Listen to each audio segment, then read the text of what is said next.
¿De qué trata la carta de Pedro? Sobre todo capítulo 2 y 3 tratan de tener una conducta que limpia. O sea, conducta es su forma, su comportamiento. Tener un comportamiento limpio. A los que somos hijos de Dios, Dios le agrada esto. Esta carta, ese es su principal enfoque. Que tengamos una conducta limpia. Nuestra manera de pensar, de hablar, de ver la vida. Eso. Entonces, la carta esa de primera de Pedro, allí dice estas cosas a nivel general. Hoy voy a dar la introducción, no voy a citar simplemente algunos versículos, pero esta es la introducción nada más. Y en el año 63, vamos a hacer aquí un pequeño repaso, chiquitito. El general romano Pompeyo conquistó Jerusalén. Entonces ustedes van a preguntar, pastor, los judíos cuando fueron esclavizados por los romanos. Acuérdense que el imperio romano le quitó el imperio ¿a quién?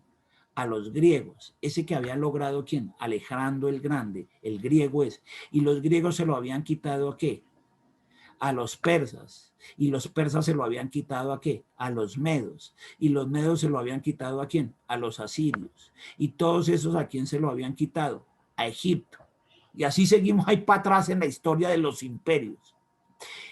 En el año 63, un general romano llamado Pompeyo conquistó Jerusalén. Entonces cayó la ciudad de Jerusalén, que era la capital, y sigue siendo hoy en día, desde el año 2017 volvió a ser la capital de Israel, por lo menos para el gobierno estadounidense. Entonces, en ese año 63 antes de Cristo, ¿qué sucedió? Que este general romano Pompeyo conquistó a Jerusalén y desde esa época, antes de que estuviéramos en tiempos de Jesús, 63 años antes, había sido conquistada Jerusalén. Y duró como hasta el año 359. O sea, casi 4 siglos después, bajo el dominio romano.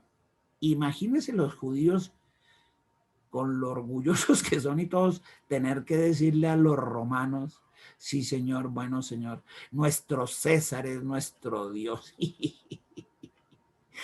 No es ese Jesús, ese que va a ser rey de nosotros, nuestro rey es el César.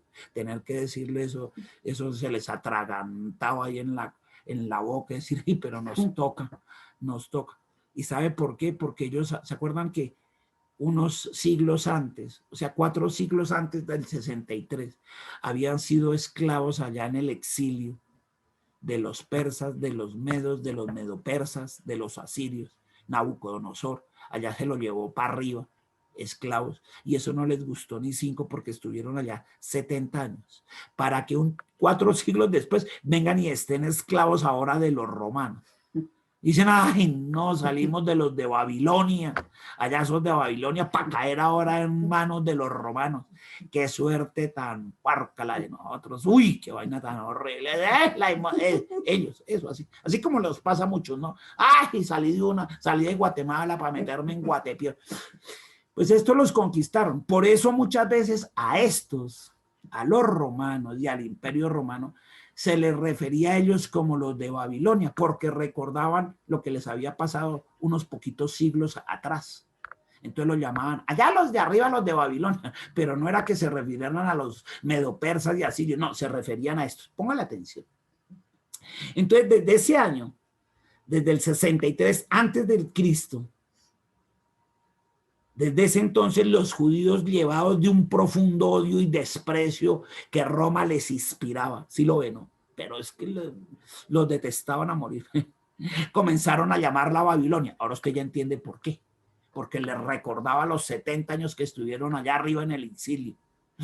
El nombre de la antigua ciudad que evocaba, les recordaba, les traía remembranzas. En ellos la imagen de un mundo pagano, blasfemo y corrupto.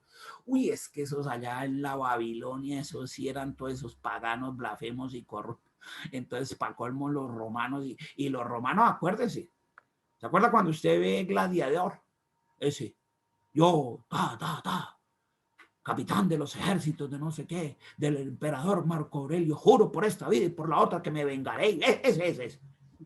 Ese que lo cogieron cuando lo cogieron ahí para ser esclavo y le empezó a ir bien, el jefe, el dueño de esos esclavos le dijo, en un momento, y chino, usted me está haciendo rico. Venga, yo también quiero que usted esté bien. ¿Qué quiere? ¿Niño o niña? Hombre o mujer, muchacho o muchacha, porque para ellos era, esos romanos, eso era normalito. Entonces, ¿qué quiere? ¿Hombre con hombre o mujer con mujer? O viceversa, lo que quieran. Así, todo eso les traía esto. Les evocaba, les recordaba todo eso. La iglesia, al igual que los judíos, o sea, ¿quién? Pablo, Juan, por ejemplo, el discípulo amado de Jesús, al igual que los judíos, también utilizó el nombre de Babilonia para simbolizar a la poderosa Roma. Por ejemplo, eso lo vimos allá cuando estudiamos Apocalipsis. Mire, hay en Apocalipsis 14:8, 16:19, 17:5, 18:2, versículos también 10 y 21 del capítulo 18. Se refieren a esa Roma como la Babilonia. A eso se refieren allá. Y está hablando de los romanos. Entonces, ahí entendíamos claramente eso. Y sí, claro, se referían era no a la Babilonia, a Siria, Irak, Irán, lo que es hoy en día, no, se refería hasta a la Roma imperial de esa época. Y así Pedro en esta carta también se refiere a ella cuando transmite a los destinatarios de su carta el saludo. Saludo a la iglesia que está en Babilonia. No era la iglesia que estaba en Irak y Siria, en términos de hoy, no. En esa época era Babilonia.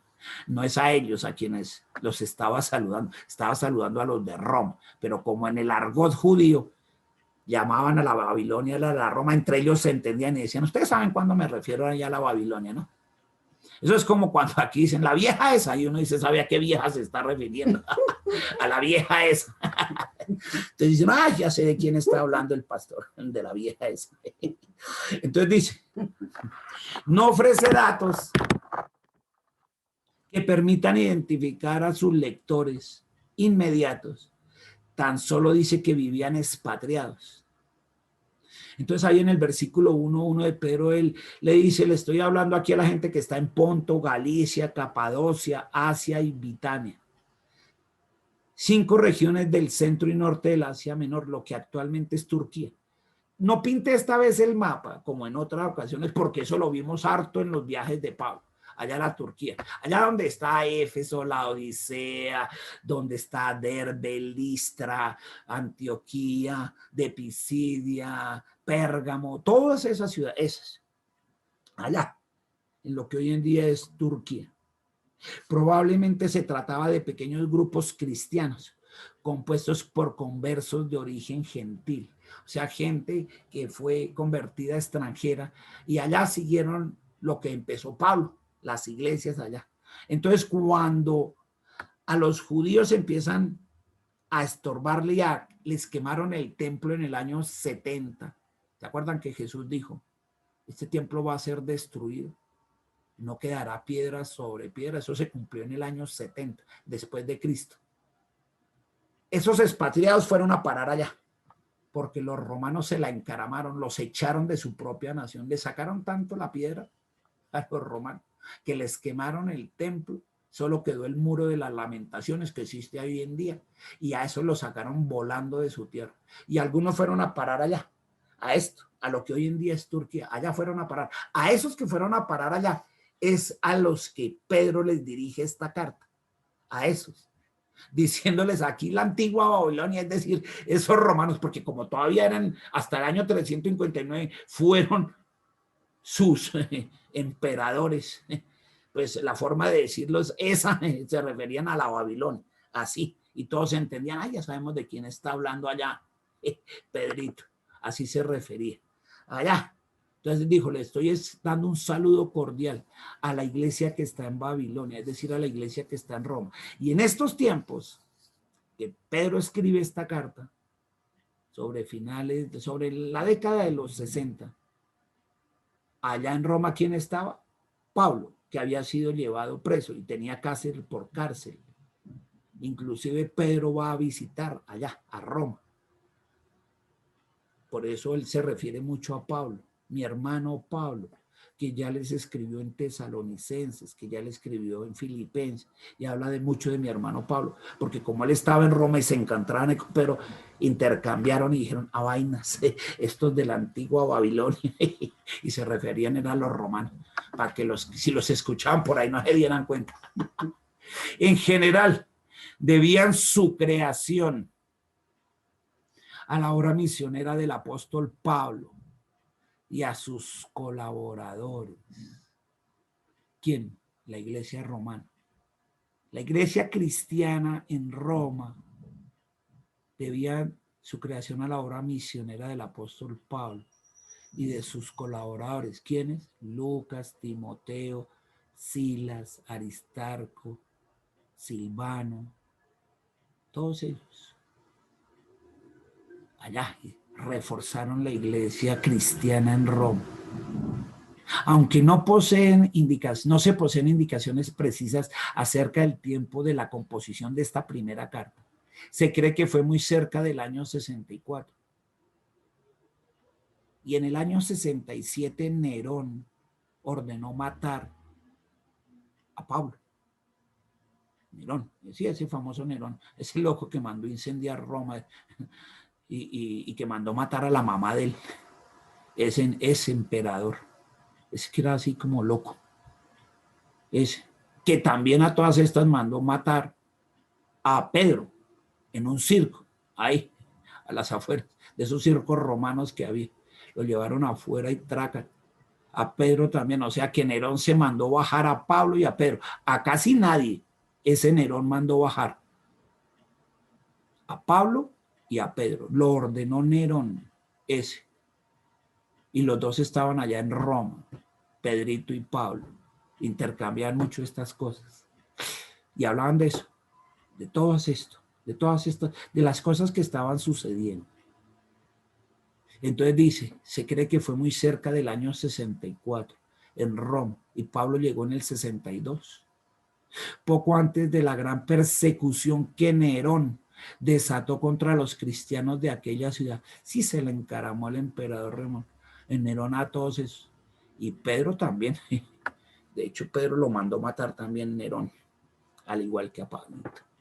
El texto de Primera de Pedro está redactada en un griego de notable nivel literario. Y ojo, acuérdese usted que Pedro es pescador.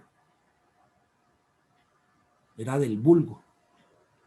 Él no tenía profesión así, no era estudiado como Pablo, por ejemplo. Pablo sí era muy preparado.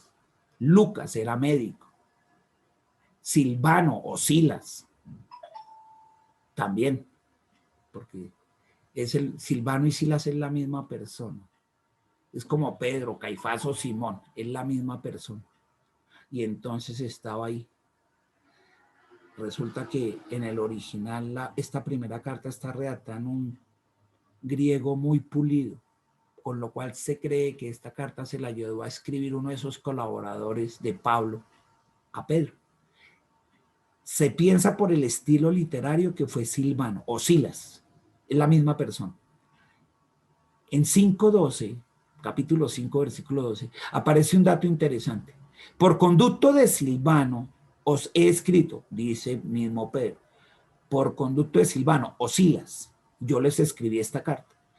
Esto puede significar que aunque cuando Pedro fue el autor y firmante del texto de la carta, para su redacción contó con un secretario erudito.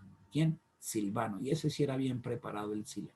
Y dado que Silvano es la forma latina del nombre arameo Silas, es el mismo, ¿no? Silas y Silvano. Cabe suponer que aquí se trata del que él fue el compañero de viaje y colaborador de Pablo, del que habla Hechos 15, 18, también Segunda de Corintios, Primera de Tesalonicenses y Segunda de Tesalonicenses. Hablan de este. Hay unas versiones que dicen, venía conmigo Silvano, otras dicen, venía conmigo Silas. Está hablando del mismo. El objeto principal Ustedes van a preguntar, bueno, pastor, ¿y cuál es el objetivo principal de esa primera carta de Pedro? ¿Hacia dónde tira esa carta? ¿Cuál es la meta por la cual Pedro escribió esa carta a los que ya estaban expatriados, que ya eran cristianos? Ya eran cristianos, pero fueron echados también de Jerusalén y fueron a parar allá a lo que hoy en día es Turquía. Pues lo que pretendía o lo que pretende Pedro es alentar a los lectores, en este caso a usted y a mí, nos alienta a mantener, aún en medio de quebrantos, usted puede que esté quebrantado o sienta que está perseguido, una conducta limpia, digna de quienes profesan la fe en Jesucristo. De eso trata el objetivo principal de esta carta es ese, que usted y yo mantengamos una conducta limpia, digna de los hijos de Dios, dignos de los que profesamos creer en Jesucristo, digna de su iglesia, que tengamos esa conducta limpia. Y de eso es que va a hablar esa carta principalmente. Y aquellos que queremos jalarle a la conducta limpia, le vamos a decir que sí le queremos hacer, comprometidos con un fuerte